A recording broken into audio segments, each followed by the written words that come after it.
Today, it is very important for the simple fact that it is one of those days where we can come together to celebrate our members, to recognize and appreciate their hard work and commitment, especially during the year of 2023.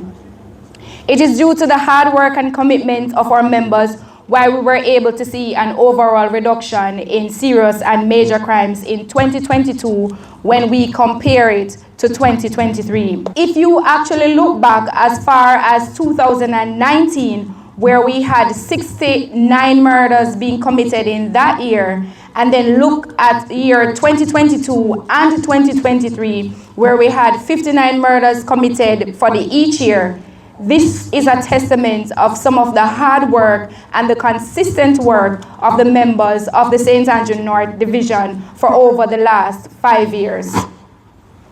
So in 2023, to combat the serious and violent crimes, we conducted various criminal investigations, many of which are still ongoing, and operations ranging from targeted raids, coordinate searches, to even predatory larceny operations.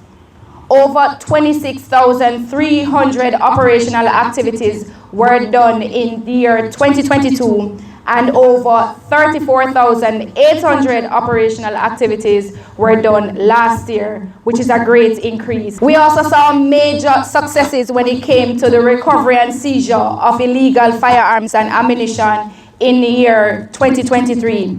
A total of 37 firearms and 511 assorted rounds were recovered in 2023 when compared to the 30 firearms and 309 assorted rounds that were recovered in 2022. We saw an increase in our clear-up rates in 2023 when compared to 2022.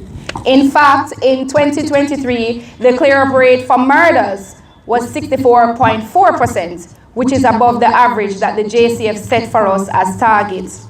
For shootings, the clear-up rate 41.4%.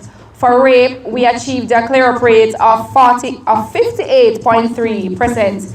And of course, for aggravated assault, we saw a whopping clear-up rate of 225.5%.